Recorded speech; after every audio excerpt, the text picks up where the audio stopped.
Nous sommes déjà en mars, la F1 vient de reprendre, les formules de promotion recommencent petit à petit, et c'est aussi le cas de la F1 Academy. Nouvelle pilote, nouvelle équipe, beaucoup de choses changent cette année. Alors c'est l'occasion de faire un petit point avant que la saison 2025 ne commence. Bienvenue sur ma chaîne Natoon Motorsport, je vous présente mon guide complet de la F1 Academy en 2025. Alors commençons déjà par le plus important, la F1 Academy, qu'est-ce que c'est? La F1 Academy est un championnat de monoplace. Créé en 2023 par la Formula One Group, son but est d'aider les jeunes femmes pilotes à intégrer la pyramide de la monoplace. Le championnat permet à ces pilotes de bénéficier d'une énorme visibilité et de leur offrir des opportunités en lien avec les différentes équipes de Formule 1. Depuis la saison 2024, chaque équipe de Formule 1 est obligée de soutenir l'une des pilotes du championnat. Chaque équipe soutient sa pilote à une échelle différente. Si certaines équipes soutiennent une pilote juste par contrainte, certaines vont carrément les intégrer à leur académie. Pour situer la F1 Academy dans la pyramide de la monoplace, il faut savoir que le championnat utilise des Formule 4, plus précisément des Tatus T421, comme on retrouve dans la majorité des championnats de Formule 4. Les voitures sont également équipées de moteurs Autotechnica de 174 chevaux et utilisent des pneus Pirelli. La F1 Academy est donc une porte d'entrée pour les pilotes de karting qui souhaitent passer en Formule 4, une solution plus abordable pour mettre en valeur les talents des pilotes féminines, leur permettant ainsi de faire leurs armes avant d'entrer dans un championnat mixte de Formule 4 et ainsi poursuivre leur chemin dans les différents échelons de la monoplace. Comme dit en début de vidéo, certaines choses vont changer cette saison. Premièrement, le nombre de pilotes sur la grille qui passe de 16 à 18 grâce à l'arrivée d'une nouvelle équipe, High-Tech Grand Prix. L'équipe britannique est déjà bien installée en monoplace, en étant présente de la Formule 2 jusqu'à la F4 britannique. Elle comptera dans ses rangs 2 pilotes sur la saison complète, réservant sa troisième voiture pour la pilote Wildcard, administrée par Prema la saison passée. Pour rappel, la pilote Wildcard est une pilote invitée, différente à chaque week-end de course, souvent sélectionnée parmi les pilotes qui impressionnent le plus dans les différents championnats de Formule 4, ou alors parmi les pilotes locales. Deuxième changement, 2025 verra le retour des courses à grille inversée. Si en 2024 la grille de la deuxième course était déterminée par le deuxième meilleur temps lors des qualifications, ce n'est plus le cas. Place à un nouveau format. Après une session de 30 minutes de qualification, on inversera le top 8 pour déterminer la grille de la première course. Les pilotes de la 9e à la 18e place conservent leur place. À la fin de cette première course, seul le top 8 obtient des points selon un barème adapté. La grille de Formule 2 est établie selon l'ordre des qualifications et garde le même barème que lors de la saison précédente. Qui dit nouvelle saison dit aussi nouveau calendrier. La F1 Academy sera présente sur les mêmes week-ends que la Formule 1 et cela aux quatre coins du monde. Au programme, Shanghai, Jeddah, Miami, Montréal, Zandvoort et Singapour avant de terminer à Las Vegas. Si on doit être honnête, ce calendrier est plutôt mauvais. Il contient principalement des circuits urbains et des circuits avec très peu d'opportunités de dépassement. Des circuits qui sont donc très peu formateurs pour ces jeunes pilotes qui pour certaines débutent dans la discipline. On est donc sur un calendrier qui vise plus à apporter de la visibilité à ces pilotes plutôt qu'à réellement les former. La F1 Academy est excellente sur le point de la médiatisation, mais la meilleure chose pour les pilotes du championnat est sûrement de faire un double programme, c'est-à-dire participer à un autre championnat de Formule 4, ayant de meilleurs circuits et un meilleur niveau en même temps que de participer à la F1 Academy. On va maintenant passer à la partie qui vous intéresse probablement le plus, en découvrant qui seront les pilotes qui prendront part au championnat cette année. On va diviser la présentation en deux parties, les pilotes qui redoublent et celles qui découvriront le championnat cette année. J'en profite pour rappeler qu'en F1 Academy, il n'est possible de faire que 2 saisons maximum. Les pilotes redoublantes s'apprêtent donc à débuter leur dernière saison en F1 Academy. Première redoublante est certainement la pilote la plus attendue du championnat. La française Doriane Pain revient après avoir terminé vice-championne en 2024. Alors qu'elle débutait seulement sa première saison en monoplace, Doriane Pain était déjà vue comme la favorite. Si sa première course à Jeddah semblait ouvrir une saison pleine de victoires qui l'emmènerait jusqu'au titre, la réalité fut complètement différente. Complètement dominée par Abby Pulling, la française a dû se contenter de la deuxième place du championnat. Mais il est important de rappeler que pour une rookie, sa saison est plus que correcte. 3 victoires, 8 podiums et 5 pole positions, la française a su jouer les premières places de manière régulière. Toujours chez Prema et toujours soutenue par Mercedes, l'objectif est simple, remporter le titre sera obligatoire pour continuer en monoplace. En parallèle, la française sera également engagée en FRECA, formule régionale européenne, le step entre la Formule 4 et la Formule 3. La FRECA est un championnat qu'elle a découvert l'année dernière avec l'écurie Iron Dams. L'objectif était de progresser et d'obtenir ses premiers points, ce qui n'a pas vraiment été le cas. Point positif, la française avait pour coéquipière Marta Garcia, la championne en titre de F1 Academy. Et si toutes les deux n'ont pas obtenu de points, Doriane Pain a quand même réussi à terminer devant sa coéquipière au classement. Au final, une 27e place au classement et une 13e place au Castellet comme meilleur résultat. Elle devra faire beaucoup mieux cette saison, surtout qu'elle sera dans une Prema, la meilleure équipe du championnat. Si Dorian veut pouvoir monter en F3, elle doit donc remporter la F1 Academy et faire une saison de Freca bien plus impressionnante. Si Dorian Pain reste chez Prema, son ancienne coéquipière fait le pari de changer d'équipe. Membre de la Ferrari Driver Academy, Maya Veug rejoint MP et sera la principale rivale de la française. Un profil très différent car la néerlandaise entamera sa 5e saison en monoplace. Après avoir obtenu de bons résultats en F4 italienne en 2022, elle avait réussi l'exploit de marquer des points en Freca avec sa très modeste équipe KIC Motorsport. Il est assez légitime de penser que si la F1 Academy n'avait pas fait son apparition, Maya Veug serait déjà en Formule 3 à l'heure actuelle. À la place, elle se retrouve rétrogradée dans un championnat de Formule 4, et malgré une 3e place au classement, sa saison est plus que décevante. Elle aussi, favorite pour le titre en début de saison, elle ne remportera que la dernière course à Abu Dhabi. Elle s'est fait éclipser en interne par sa coéquipière, ce qui explique peut-être son choix de changer d'équipe. Pour 2025, Maya Veug sera l'une des pilotes les plus expérimentées de la grille, et si sa MP le lui permet, elle devrait être l'une des candidates au titre. Ancienne pilote de la W Series en 2022, Chloé Chambers s'est d'abord faite remarquer par ses dépassements à Miami, avant de remporter sa première course de F1 Academy à Barcelone. Toujours chez Campos en 2025, elle n'est plus soutenue par Haas mais est désormais soutenue par Red Bull Ford.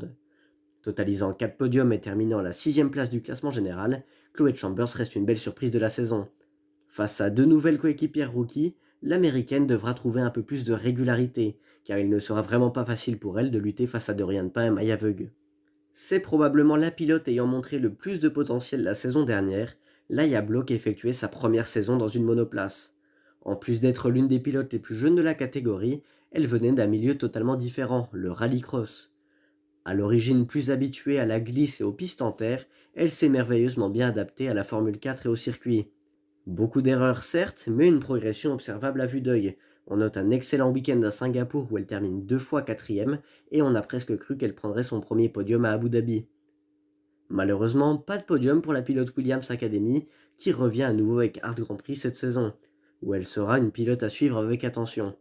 À côté de ça, on l'a vu prendre part à différents week-ends de Formule 4 en Italie et en Espagne, ce qui pourrait aussi être le cas cette saison.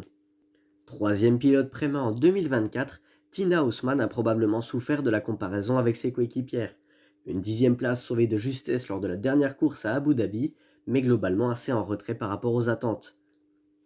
La Suissesse conserve le soutien d'Aston Martin et renouvelle avec Prema pour 2025. Une saison où elle devra gagner en constance et en performance pour espérer obtenir une meilleure place au championnat. Elle était la Benjamine du championnat en 2024, la brésilienne Aurélia Nobles, membre de l'Académie Ferrari et soutenue par Puma, s'est elle aussi laissée éclipser par ses coéquipières chez Hard Grand Prix. 12e du championnat, on s'attendait à voir des performances un peu plus intéressantes de sa part. En 2025, elle devra elle aussi franchir un cap pour espérer obtenir de meilleurs résultats, et cela de manière plus régulière. Elle n'était pas sur la grille en 2024, mais bien en 2023, où elle est devenue la plus jeune pilote de l'histoire de la F1 Academy. Chloé Chong fait son retour dans la catégorie pour espérer faire oublier sa très mauvaise saison avec Prema. Après avoir passé 2024 à jouer dans les dernières places en F4 britannique, elle termine seulement 24e derrière des pilotes n'ayant effectué qu'un seul week-end de course. Un résultat qui met difficilement en confiance au vu d'un retour en F1 Academy. Pour son retour, elle rejoint Rodin Motorsport et est soutenue par la marque de cosmétiques Charlotte Tilbury. Il sera intéressant de voir si son année en dehors de la F1 Academy lui a permis de progresser. Si des pilotes quittent le championnat, ça veut évidemment dire que d'autres le rejoignent. Une nouvelle génération arrive en F1 Academy, composée de pilotes plus jeunes et probablement plus prometteuses. Certaines ont déjà pu faire leur apparition en tant que wildcard, quand d'autres vont totalement découvrir la discipline. Pour sa toute première saison en monoplace, Nina Gadman ne s'est pas spécialement faite remarquer par ses performances en F4 britannique. 18e du championnat avec une 11e place comme meilleur résultat, c'est plutôt en F1 Academy qu'elle a fait parler d'elle. Pilote wildcard devant son public à Zandvoort, elle a réussi à obtenir 2 4e places, dont une qu'elle perdra à cause d'une pénalité. Après une année à découvrir la monoplace et cette performance à Zandvoort, il est plutôt logique qu'elle rejoigne la grille en 2025. Cet hiver, elle a commencé à préparer sa saison en participant à la Formula Winter Series, championnat de F4 regroupant des pilotes de divers championnats. Si on regarde le classement, le bilan est plutôt bon. 15e du championnat, totalisant 13 points et seule pilote féminine à marquer des points, il faut quand même faire attention à ne pas trop s'enflammer. Il faut rappeler qu'elle était dans la meilleure équipe, High-Tech Grand Prix, où ses coéquipiers se battaient régulièrement pour les victoires. Donc en réalité, il est très difficile de mesurer où elle se situe par rapport aux autres pilotes. En F1 Academy, elle sera dans l'équipe championne en titre, alors on peut espérer de bons résultats tout de même. S'il y a une pilote rookie qu'il faudra vraiment prendre au sérieux cette année, c'est évidemment Alisha Palmowski, un nom qui ne vous dit peut-être pas grand-chose mais que vous risquez d'entendre. Après 2 années en Ginetta Junior, Alisha débutait sa première saison en monoplace, en Grande-Bretagne également mais dans le championnat de GB4, un championnat peu connu mais qu'on pourrait qualifier de F4 britannique low cost. Certes le niveau y est un peu moins relevé mais la performance d'Alisha Palmowski reste vraiment bonne, car elle y devient vice-championne.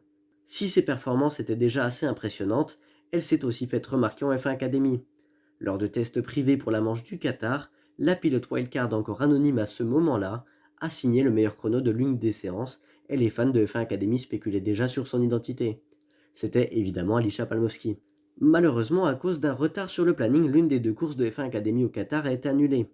Cependant, en course 1, Alisha a quand même terminé à la 5e place. Une excellente position pour une pilote wildcard. Sa superbe saison lui aura ouvert les portes de la F1 Academy et le soutien d'une équipe de F1, Red Bull. Et comme les 2 autres pilotes soutenus par Red Bull, elle a été envoyée chez Campos et aura pu participer à 2 manches de la Formula Winter Series. Parmi ses coéquipières, elle est selon moi celle qui m'a fait la meilleure impression et aurait pu aller chercher des points s'il avait réalisé de meilleures séances de qualification. En tout cas, je pense que si une outsider peut se mesurer à Dorian Pain et Maya Vogue, c'est probablement elle. Encore une pilote qui découvrait la monoplace cette année, et la Lloyd évolue en F4 britannique dans lequel elle a montré une très solide performance. Elle terminera à la 11e place du championnat en prenant 3 podiums en course à grille inversée. Elle aussi wildcard en 2024, elle découvrait la F1 Academy dans les rues de Singapour, et les choses se sont plutôt bien passées, avec une 7e et une 9e place. Nouvelle recrue du programme de développement de McLaren, et la Lloyd se retrouve dans la même position qu'Abby Pulling l'an dernier, en rejoignant Rodin à la fois en F1 Academy, mais aussi en F4 britannique. Contrairement à Abby Pulling, il est peu probable qu'elle joue le titre cette année, mais elle reste tout de même une pilote à suivre de près. Bien qu'elle avait quitté le monde de la monoplace en 2020, Courtney Crone est revenue pour être la wildcard à Miami, où elle jouait dans les dernières places. Un rythme meilleur dans la seconde course plutôt que dans la première, mais pas suffisamment pour entrer dans les points. Un choix surprenant de la part de Haas qui l'a choisi pour porter les couleurs de l'équipe, mais probablement pas grand-chose à espérer. Elle est l'une des rares pilotes féminines à avoir remporté des courses en Formule 4. Rafaela Ferreira a découvert la monoplace en F4 brésilienne où elle inscrira 3 victoires et 11 podiums en 2 saisons. Des statistiques intéressantes qui auront fait parler d'elle, mais le niveau de la F4 brésilienne est assez difficile à comparer à celui des F4 européennes. Elle représentera les couleurs de Racing Bulls chez Campos et a pu rouler cet hiver en Formula Winter Series. L'une des 2 plus jeunes pilotes du championnat, Alba Urup Larsen, est la dernière vainqueur en date du FIA Girls on Track. Elle n'a pas encore beaucoup d'expérience en monoplace, découvrant la F4 en Formule 4 indienne, un championnat avec un niveau très peu relevé, où elle n'a participé qu'à 2 manches du championnat. Cet hiver, elle se trouvait elle aussi parmi les nombreuses féminines des Formula Winter Series, un championnat d'apprentissage pour la pilote danoise qui sera chez MP sous les couleurs de la marque Tommy Hilfiger. La benjamine du championnat pour 4 jours seulement, Johanne Ciconte sera sa coéquipière chez MP Motorsport. Découvrant la Formule 4 en fin d'année dans divers championnats, elle est elle aussi dans sa phase d'apprentissage. Aussi parmi la grille de Formula Winter Series, il n'y a pas encore beaucoup à dire sur elle, à part peut-être une 14e place dans la 2e séance de qualification à Valence, une performance assez encourageante au vu de sa modeste AKM Motorsport. Inconnue au moment de son annonce, Emma Felbermer débutera sa carrière en monoplace cette année. Elle a participé cet hiver à la Spanish F4 Winter Championship où elle a terminé à la 27e place. Peu glorieux dit comme ça, mais pour ses 2 premiers week-ends, on s'attendait vraiment à pire. Avec peu d'attente sur elle, elle pourrait peut-être être l'une des surprises du championnat. Elle participera également à la F4 espagnole avec Rodin. Initialement membre du programme Racer by Alpine, Aiva Anagnostadis a débuté sa carrière en F4 indienne qu'elle termine à la 10e place. Un championnat assez faible et peu médiatisé, donc difficile d'en tirer un avis. Par contre, cet hiver, elle a participé à la Formula Winter Series et à la Spanish F4 Winter Championship, où elle a affiché un rythme assez décevant. Certes peu aidée par sa modeste Kram Motorsport, sa performance met difficilement en confiance pour la saison de F1 Academy, où elle roulera chez Hightech, la nouvelle équipe qui n'a pas encore d'expérience dans le championnat. Elle fera aussi un double programme en F4 espagnol. Déjà expérimenté en monoplace, Nicole Averda redescend en Formule 4 après 2 années en Formule régionale américaine. 6e l'an passé, il est très difficile de la comparer aux pilotes européennes, les championnats de Formule 4 et de Formule régionale aux États-Unis étant généralement peu relevés. Personnellement, c'est la seule pilote de la grille que je n'ai encore jamais vue rouler, et elle sera chez Hightech, donc assez peu d'attente pour l'instant. En parallèle, elle continuera sa carrière aux États-Unis en évoluant dans le championnat de Formule régionale américaine. Actuellement, on connaît déjà les deux premières pilotes wildcard de cette année. Pour la première manche à Shanghai, c'est une pilote locale qui a été choisie, Chi Wei, 19e de F4 chinoise. Une pilote très peu populaire, mais en cherchant, on découvre que c'est une influenceuse sur la plateforme chinoise Bilibili. La F1 Academy n'a pas donné énormément d'informations à son sujet, et ont même menti sur ses performances en disant qu'elle avait terminé 5e de F4 chinoise, ce qui est évidemment faux. La F4 chinoise étant très peu relevée, Chi Wei n'est pas vraiment un choix très intéressant en tant que wildcard. Et ça ne va pas en s'améliorant. Elle n'a pas encore été annoncée officiellement, mais Farah Al-Youssef a déjà été annoncée par plusieurs médias comme étant la wildcard à Jeddah. Elle a participé à la F4 Middle East et nous a offert l'une des pires performances de l'histoire des formules de promotion. Toujours à la dernière place, en prenant entre 5 et 10 secondes au tour par l'avant-dernier, elle était tellement lente en piste qu'elle a été obligée de partir à la dernière place à Yas Marina car il était trop dangereux de la laisser dans le peloton. Donc entre la F1 Academy qui ment sur ses pilotes pour donner de la crédibilité et la sélection de pilotes locales plutôt que de pilotes performantes, les deux premières pilotes wildcard sont pas vraiment enthousiasmantes. Mais espérons que cela s'améliorera pour les manches suivantes. Pour l'instant, aucune autre pilote n'a encore été annoncée, mais voici selon moi qui pourraient être les potentiels wildcards pour le reste de la saison. Attention, pour l'instant ce n'est que de simples suppositions. À Miami, je pense qu'ils choisiront une pilote locale. Selon moi, le choix idéal se porterait vers Peyton Westcott. Pilote de F4 italienne qui a fait de bons débuts en Formula Winter Series, elle aura tout juste 16 ans au moment de la course. Ça pourrait aussi être Ava Dobson, pilote du SF Junior en 2024, qui sera en GB4 en 2025.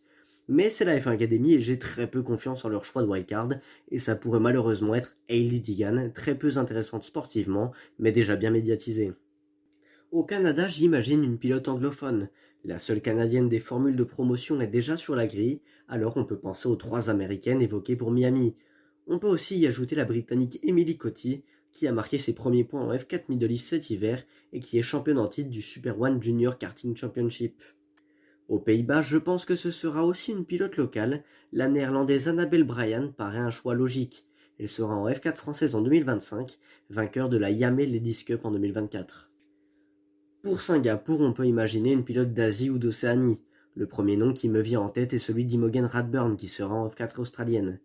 Et enfin, pour la dernière manche du championnat à Las Vegas, la pilote wildcard pourrait être l'une des pilotes américaines déjà évoquées, mais étant en fin de saison, ça pourrait aussi être l'occasion de tester une jeune pilote qui s'est faite remarquer dans l'année. Parmi les pilotes féminines qui ne seront pas en F1 Academy mais qu'il faudra garder à l'œil, on peut éventuellement parler de Lisa Billard ou encore de Mathilda Patz. Parmi les noms évoqués, on remarque 2 groupes de wildcards, celles qui sont ou seraient là juste pour la communication locale, et celles qui ont vraiment un intérêt sportif de se faire remarquer et qui peuvent espérer être sur la grille en 2026. Dans l'ensemble, on retrouvera donc une grille un peu plus enthousiasmante que l'an dernier. Grâce à la règle des 2 ans, on se sépare de beaucoup de pilotes qui de toute façon n'avaient pas le potentiel pour aller plus loin en monoplace. On retrouvera donc une grille plus jeune, la moyenne d'âge passe d'ailleurs de 19,7 ans à 18,8 ans, on remplace des pilotes qui avaient 4 à 8 ans d'expérience en monoplace, ou certaines avaient déjà des carrières en GT par des pilotes qui découvrent la F4 et qui pour l'instant ont le potentiel d'aller plus loin. De ce côté, la grille évolue dans un sens très encourageant. Par contre, il y a encore beaucoup de points d'amélioration selon moi, notamment au niveau des wildcards, où il faudrait plutôt privilégier des pilotes qui peuvent prétendre à la F1 Academy la saison suivante, plutôt que des pilotes locales, souvent peu méritantes ou plus âgées que la grille actuelle. Pour résumer la grille, voici ma tier list des pilotes. Je ne vois évidemment que 2 favorites pour se battre pour le titre, Dorian Pain et Maya Veug. Face à elle, je pense que seuls Chloé Chambers et Alicia Palmowski pourront rivaliser et se mêler un peu à ce duel, en récupérant peut-être une victoire ou 2. Il y a selon moi 3 autres pilotes qui peuvent peut-être se battre pour des podiums, Laia Bloch, Ella Lloyd et Nina Gadman. Je pense que ce top 7 se détachera un peu du reste de la grille, mais je garderai quand même un œil sur 4 pilotes. Premièrement, Rafaela Ferreira après ses belles performances au Brésil, mais que j'imagine quand même un cran en dessous de ses coéquipières. Les 2 Benjamines du championnat Siconte et Roop Larsen, qui sont très jeunes et ont une belle marge de progression devant elles, mais aussi Emma Felbermer.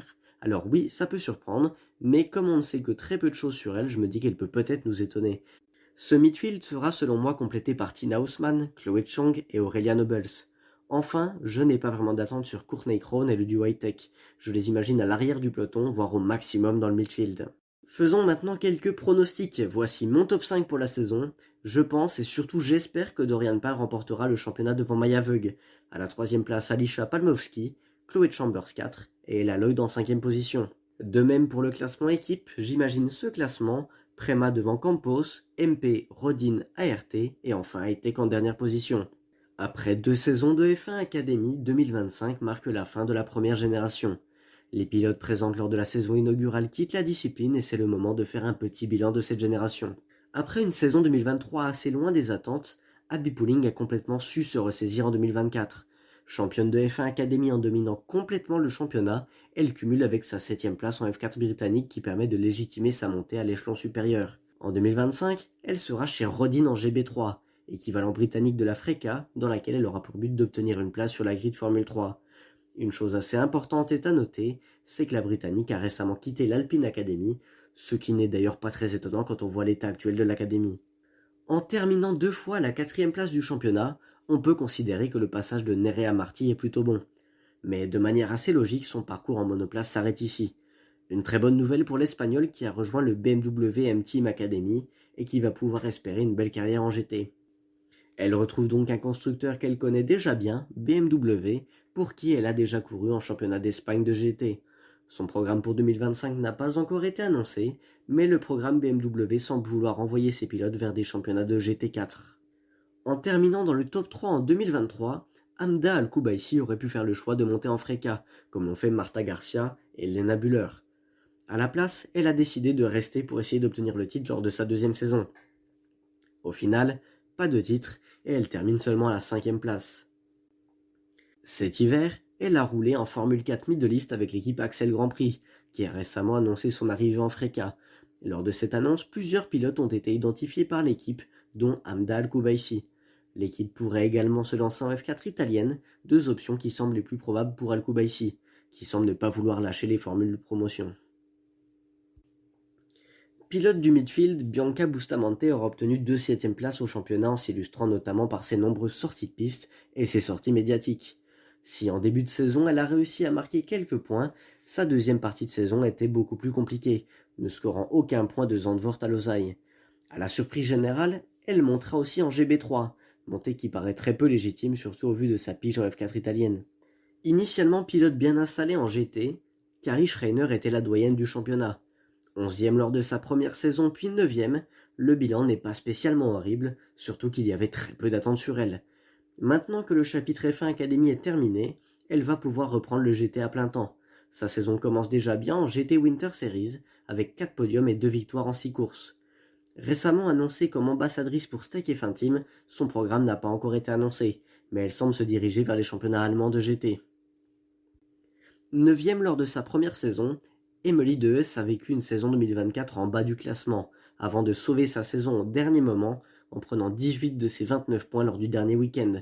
Elle aussi fait le choix de quitter la monoplace pour le GT et fera ses débuts en Porsche Carrera Cup allemande. Si elle avait montré un semblant de potentiel intéressant en 2023, Jessica Edgar ne l'a pas confirmé en 2024. Une petite déception puisqu'elle termine seulement à la 13e place cette saison. Actuellement, rien n'a encore été annoncé concernant son avenir. Lola Lovinfos connaîtra elle aussi une saison en dessous des attentes. Avant-dernière de F1 Academy, son aventure en monoplace se termine ici, et pas de la manière dont elle l'espérait. Engagée en 2024 en Lamborghini Super Trofeo, elle a été sélectionnée par le Lamborghini Young Driver Programme. Son avenir semble se dessiner du côté du GT, bien qu'aucune annonce n'a encore été faite concernant son programme de cette année. Enfin, on conclut sur les pilotes sortantes par Hamda Al-Kubaisi. Pilote la plus expérimentée car elle entamait sa 7e saison en monoplace, elle a quand même réussi à terminer à la dernière place du championnat. Il n'y a pas d'autre mot pour le dire, c'est vraiment un résultat très mauvais. Et le pire dans cette histoire, c'est qu'elle semble se diriger vers une 8e saison en monoplace, car comme sa sœur, elle a elle aussi été identifiée sous le poste d'Axel Grand Prix. En résumé, à part Abby Pulling qui mérite complètement de passer à l'échelon supérieur, on remarque là aussi 2 groupes de pilotes. Celles qui ont la lucidité de continuer leur carrière dans d'autres catégories où elles parviendront peut-être plus à se mettre en valeur, et celles qui s'accrochent désespérément à la monoplace sans avoir le potentiel d'aller plus loin. On arrive progressivement vers la fin de la vidéo et c'est le moment de revenir sur quelques news de la F1 Academy. Premièrement, Les essais de la saison ont déjà eu lieu sur le circuit de Shanghai. Je vous affiche rapidement les meilleurs temps de chaque séance et vous affiche également ce tableau qui représente la moyenne des 5 séances pour observer rapidement si une hiérarchie se dégage. Évidemment, c'est des tests, alors évitons d'en tirer trop de conclusions trop tôt. Autre news, la F1 Academy sera présente en karting cette année aussi, grâce au programme Discover Your Drive en sponsorisant au total 9 pilotes, soit 3 par catégorie. Ces pilotes évolueront cette année dans le Champions of the Future Academy Programme, et la saison a déjà commencé. Comme la majorité des championnats de karting, vous pouvez regarder les courses gratuitement sur YouTube. Cette nouvelle est assez liée à une autre. La F1 Academy a annoncé qu'un test réservé aux rookies aurait lieu en 2025. 18 pilotes évoluant actuellement en karting et en Formule 4 pourront prendre la piste pour espérer peut-être se faire remarquer et obtenir une place sur la grille de F1 Academy. Une pilote a déjà été confirmée pour ces tests, Luna Fluxa, protégée Mercedes et vainqueur en titre du Champions of the Future Academy Programme. Au début, j'avais pas prévu d'en parler dans la vidéo, mais la F1 Academy vient tout juste de publier une vidéo assez dérangeante. Dans cette vidéo, on y voit Suzy Wolff annoncer à Chloé Chong qu'elle serait en F1 Academy en 2025. Alors, comme ça paraît pas spécial, mais 2 choses me dérangent. La première, c'est que Suzy Wolff annonce que si Chloé Chong revient, c'est grâce à sa progression et ses solides performances en F4 britannique. Bon, je vous ai parlé de sa saison juste avant, et donc non, c'est clairement pas une bonne saison. L'autre point, encore plus important et encore plus dérangeant, c'est que si c'est Suzy Wolff et la F1 Academy qui choisissent eux-mêmes les pilotes, qu'est-ce que ça veut dire au niveau des équipes ? Est-ce qu'elles ont quand même le choix au niveau de leurs pilotes, ou est-ce que la F1 Academy leur impose ? Bref, je vais pas m'étendre là-dessus car c'est qu'une vidéo et on n'en sait pas plus pour l'instant, mais la vidéo commence un peu à faire réagir sur les réseaux, et si cela se révèle être vrai, alors ça pourrait vraiment mettre un très gros coup à la crédibilité du projet F1 Academy. Voilà pour l'actualité importante autour de la F1 Academy. Si vous êtes tombé par hasard sur cette vidéo, vous ne savez peut-être pas comment suivre le championnat. Si vous bénéficiez d'un abonnement Canal+ ou F1 TV, vous pouvez évidemment suivre la course de la même manière que la F2 ou la F3. Si ce n'est pas le cas, alors pas d'inquiétude, toutes les courses sont à suivre gratuitement sur la chaîne YouTube de la F1 Academy. Voilà donc pour cette saison. Une saison qui à la fois apporte un petit peu d'espoir avec sa nouvelle génération de pilotes, mais qui révèle de plus en plus une crédibilité fragile. On espère que dans les années à venir, la F1 Academy évoluera dans le bon sens, en faisant venir plus de pilotes à la sortie du karting, avec un bien meilleur calendrier, et surtout en assumant son statut de championnat de formation, plutôt que d'essayer de nous vendre un championnat avec une fausse compétitivité, qui se moque complètement du côté sportif, et avec un niveau moyen si bas qu'il ne l'assume même pas. On arrive à la fin de la vidéo, et si vous êtes encore là, alors je me dois de vous remercier. C'est ma première vidéo sur YouTube, et même si je ne suis pas du tout à l'aise pour m'enregistrer, j'ai vraiment apprécié la faire quand même. Alors je pense pas être présent de manière régulière sur YouTube, mais c'est avec plaisir que je sortirai quelques vidéos à l'occasion. Si vous souhaitez quand même me suivre, je suis principalement présent sur mon Twitter, enfin X maintenant, où je parle principalement de sport mécanique et plus précisément de formules de promotion. Encore une fois, je vous remercie d'avoir regardé ma vidéo et j'espère que ce guide vous aura plu. Je vous dis à bientôt pour peut-être une future vidéo. Merci.